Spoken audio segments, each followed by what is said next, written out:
students, today's topic is Lagrange theorem और mean value theorem. Means ये इसको हम Lagrange थ्योरम बोलते हैं या मीन वैल्यू थ्योरम भी बोल सकते हैं। तो जैसे कि इसके पहले की क्लास में हमने रोलेस थ्योरम को एक्सप्लेन किया था और उसके बेसिस पे हमने कुछ फंक्शंस को वेरीफाई भी किया था through Rolle's theorem. In a similar way, today we will discuss about Lagrange's theorem, its statement and how we apply on the functions. Then for this one, first we explain its statement. Then its statement is if fx be a function such that, जैसे कि मैंने Rolle's में भी लिखाया था, same statement हम यहाँ पर भी यूज करेंगे। if fx be a function such that first fx is continuous on the closed interval a, b, इसकी कंटिन्यूटी हमने वहां पर पहले शो किया था। देन सेकेंड स्टेटमेंट रहेगा fx is differentiable on the open interval a, b। क्यों? क्योंकि अगर फंक्शन हमारा कंटिन्यूस है इट मींस वो क्या है, आपका डिफरेंशिएबल भी होगा। Then in third point we will find fa and fb and it should not be equal like that, fa not equal to fb। वहां पर रोलेस में क्या था, ये दोनों इक्वल थे, बट यहाँ पे क्या करना है आपको, fa और fb को नॉट इक्वल टू दिखाना है। और वैसे भी वो होगा ही, अगर उसमें Lagrange थ्योरम वेरीफाई करने के लिए बोला है इट मींस fa और fb दोनों क्या होंगे, नॉट इक्वल टू होंगे। Then there exist one c, ये c है आपका, मतलब c ऐसा एग्जिस्ट करेगा which belongs to a, b such that f dash c is equal to fb minus fa upon b minus a। तो यहाँ पर जो हमें c की वैल्यू निकालनी है जो बिटवीन a एंड b होगा, तो वो कैसे निकलेगा आपका, इस फॉर्मूले से, that is f dash c is equal to fb minus fa upon b minus a की हेल्प से हम क्या करेंगे, यहाँ पर c की वैल्यू निकालेंगे। रोलेस में क्या था, c की वैल्यू हम कैसे फाइंड कर रहे थे, f dash c is equal to 0, मतलब जो डिफरेंशिएट पार्ट था उसको हमने पहले c से रिप्लेस किया और फिर उसको हमने 0 से इक्वेट करके वहां पर c की वैल्यू फाइंड किया था। बट यहाँ पर हमें क्या करना है, उसे हम 0 से इक्वेट ना करके क्या लिखेंगे, f dash c is equal to fb minus fa upon b minus a। तो ये क्या है, आपका Lagrange थ्योरम है, जिसको अपन मीन वैल्यू थ्योरम भी बोल सकते हैं। और एग्जाम में ये जो क्वेश्चन होता है ये कभी कभी 2 मार्क्स में एज इट इज स्टेटमेंट लिखने के लिए आता है। तब उस केस में आप क्या करेंगे, जो स्टेटमेंट यहाँ पर मैंने लिखाया है लाइक दैट दिस वन की fx be a function such that first point, second point and third point, and then there exist at least one c, that is f dash c is equal to fb minus fa upon b minus a। इससे हम क्या करेंगे, c निकालेंगे। चलिए इसको explain करने के लिए और इसको अच्छे से समझने के लिए हम यहाँ पर एक क्वेश्चन ले रहे हैं जिसमें हम मीन वैल्यू थ्योरम, जिसको हम Lagrange थ्योरम भी बोल रहे हैं, वो हम यहाँ पर वेरीफाई करेंगे। तो क्वेश्चन है हमारे पास में, क्वेश्चन 1 लिया मैंने, वेरीफाई Lagrange थ्योरम, Lagrange और mean value theorem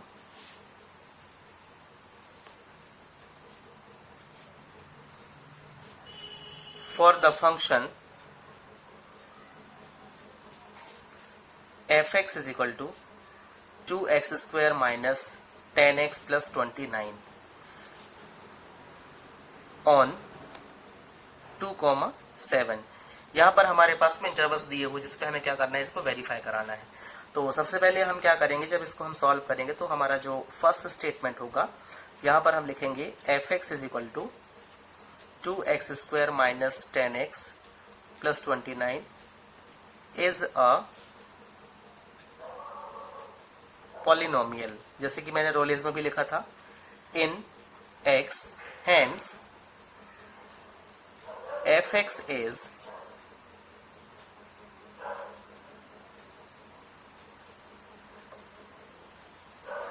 continuous in given interval that is 2,7। ये हमारा फर्स्ट स्टेटमेंट हो जाता है। सेकेंड स्टेटमेंट इसका होगा f डैश x, मीन्स इसको जब हम डिफरेंस करेंगे तो 2 2 4x माइनस 10 मिल रहा है। ये भी क्या है हमारा, it is differentiable in 2,7, that is called open interval. तो ये डिफरेंशिएबल भी है। अब जब ये कंटिन्यूअस है, डिफरेंशिएबल है, then we have to find fa and fb। Then fx हमारे पास में दिया हुआ है 2x square minus 10x plus 29। तो यहां से हम fa निकालेंगे, fa मीन्स f2 निकालेंगे, तो ये हो जाएगा 2 into two square minus 10 into two plus 29, that is 2 two ज़ा 4 टू ज़ा 8 माइनस 10 टू ज़ा 20 प्लस 29। तो ये फाइनली हमें मिलेगा सॉल्व होके 17 को सॉल्व करके क्या मिलेगा हमको यहाँ पर 17 मिलेगा। इसके बाद में एफ बी निकालना है आपको, तो एफ बी हो जाएगा आपका एफ और यहाँ पर 7, दैट इज 2 इंटू 7 का square minus 10 into 7 plus 29, that is 7 7 जा 49 टू जा 98 माइनस 10 7 जा 70 प्लस यहाँ पर 29। इसको सॉल्व किया तो क्या मिला हमें यहाँ पर 57। अब हम देख रहे हैं यहाँ पर कि जो आपका एफ ए है not equal to F B, here F A not equal to F B, मतलब जब ये इक्वल नहीं, मतलब यहाँ पर क्या वेरीफाई होने वाला, दैट इज हम इसको ऐसे लिख सकते हैं कि F two not equal to F 7। तब इस केस में क्या होगा, हम निकालेंगे then F dash C is equal to formula we have F B minus F A upon B minus A. यहाँ पर जो a है वो कितना है 2 है और b की वैल्यू क्या है हमारे पास में 7 है, ये हमें यूज करना है यहाँ पर। f डैश सी, तो जो आपके पास में f डैश x था उसको हम f डैश सी बना देंगे, तो f डैश x या फिर डायरेक्ट लिख सकते हैं हम इसको यहाँ पर। तो f डैश सी मीन्स जो आपका डिफरेंशिएशन आया था इसका, मतलब ये था अपना कितना 4c माइनस 10। यहाँ पर मैं लिख दे रहा हूँ मैं, सिंस f डैश x की वैल्यू क्या है हमारे पास में 4x माइनस 10 है, तो जब हम एफ डैश सी फाइंड करेंगे मतलब एक्स की प्लेस में क्या रखेंगे सी, तो 4c minus 10 is equal to F B की वैल्यू अभी हमने फाइंड किया है कितनी 57 minus F A that is 17 divide by B minus A mean 7 minus 2। यहाँ पर 4c minus 10 is equal to this gives 57 में से 17 गया तो जो इसका डिफरेंस है वो कितना आएगा 40 डिवाइड बाय 5 8 जा, तो यहाँ पर 4c की value 4c minus 10 is equal to 8, that is इसको यहाँ शिफ्ट किया हमने तो 4c is equal to 8 plus 10 that is 18, तो c is equal to 18 divide by 4 means हो जाएगा 4 जा 16 4 5 जा, तो c की जो वैल्यू है वो क्या है 4.5 है। तो जो c हमारे पास में मिला है वो हमारे इंटरवल में है, तो सो 2 लेस देन 4.5 लेस देन 7, मतलब जो 4.5 है वो इस इंटरवल के बीच में आ रहा है, hence we will write hence Lagrange's theorem is verified। Okay, तो स्टूडेंट्स इस तरीके से आपको कोई भी फंक्शन यहाँ पर दिया जाएगा, उस फंक्शन को आपको क्या करना है लैग्रांज थ्योरम वेरीफाई कराना है। तो सेम स्टेटमेंट जैसे हमने रॉलेज में किया है वैसे ही यहाँ पर आपको स्टेटमेंट देना है, जिसमें आप फर्स्ट स्टेटमेंट एज इज वो पॉलिनोमियल है तो कंटिन्यूस होगा, सेकेंड स्टेटमेंट वो डिफरेंशिएबल होगा और थर्ड स्टेटमेंट में आपको एफ ए और एफ बी फाइंड करना है। और ये ध्यान रखना है दोनों थ्योरम में, रॉलेज में क्या होता है F A is equal to F B, मतलब अगर दोनों इक्वल आ रहे हैं एफ ए और एफ बी की वैल्यू अगर सेम आ रही है इट मीन्स वहां पे रॉलेज वेरीफाई होगा। और सपोज वो F A not equal to F B है, देन इन दिस केस वहां पर क्या होगा लैग्रांज मीन वैल्यू थ्योरम वहां पर वेरीफाई होगी। तो इस तरीके से आपको खुद वहां पर आइडेंटिफाई करना है और क्वेश्चन में लिखा भी रहता है कि आपको रॉलेज वेरीफाई कराना है या लैग्रांज वेरीफाई कराना है।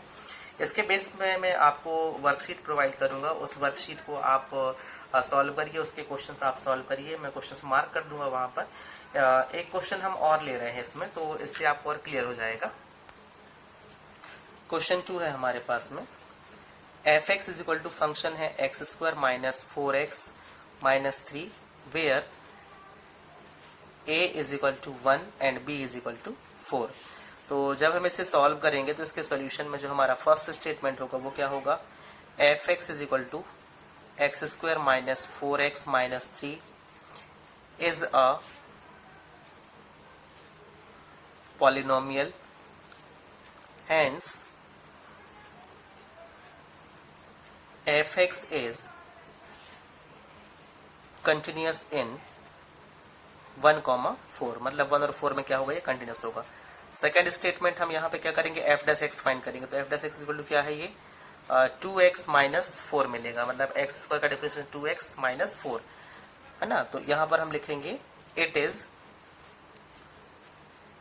डिफरेंशिएबल इन 1,4, ये भी हमारा यहाँ पर क्या हुआ वेरीफाई हो गया, सेकेंड स्टेटमेंट भी क्लियर है। अब हमें यहाँ पर फाइंड करना है थर्ड स्टेटमेंट में कि एफ ए निकालना है। एफ ए दैट इज हमें क्या फाइंड करना है यहाँ पर, एफ ए की वैल्यू 1, तो ये हो जाएगा हमारा 1 का square minus 4 into 1 minus 3 is equal to, ये हो जाएगा हमारा पूरा कितना, -6 आएगा सॉल्व होके।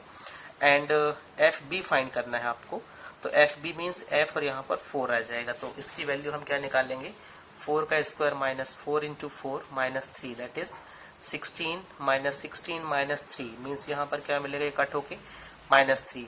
तो again we are observing here कि जो आपका एफ ए है वो नॉट इक्वल टू क्या है यहाँ पर, एफ बी है, मतलब हमारा जो थर्ड स्टेटमेंट था वो भी यहाँ पर वेरीफाई हो जाता है। दैट इज इसको हम लिख सकते हैं कि F1 पे जो वैल्यू है वो नॉट इक्वल टू है किसके, F4 के।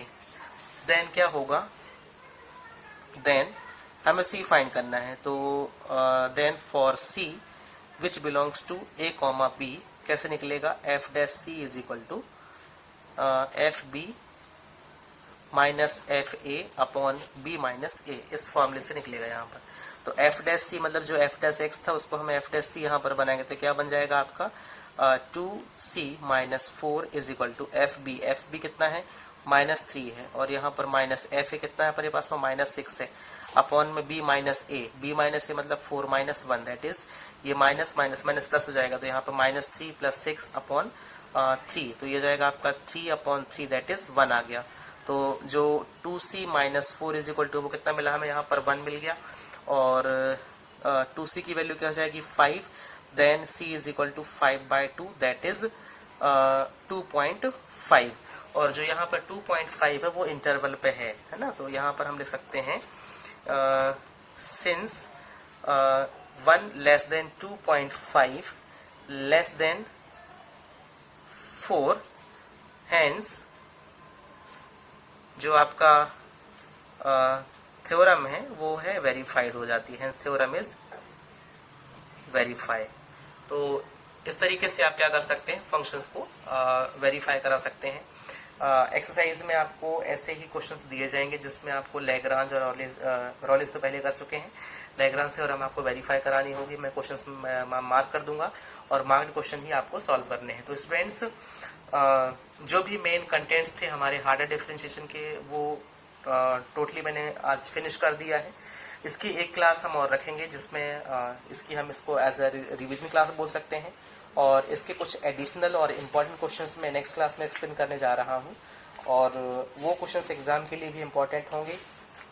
तो जो भी कंटेंट्स आपको दिए गए उनको आप अच्छे से करिए, और इसकी एक लास्ट क्लास हम रखते हैं जिसमें इसका जो मेन पार्ट है, जो इम्पोर्टेंट पार्ट है एग्जामिनेशन के लिए, उसमें कोई नई मेथड नहीं आएगी, जो हमने पहले पढ़ा हुआ है, लाइक जो लॉगरिथमिक डिफरेंशिएशन हमने किया है, टेग्नोमेट्रिक डिफरेंशिएशन किया हुआ है, पैरामेट्रिक डिफरेंशिएशन हमने कर लिया है, तो इनके मिक्स्ड क्वेश्चन हमको वहां पर मिलेंगे।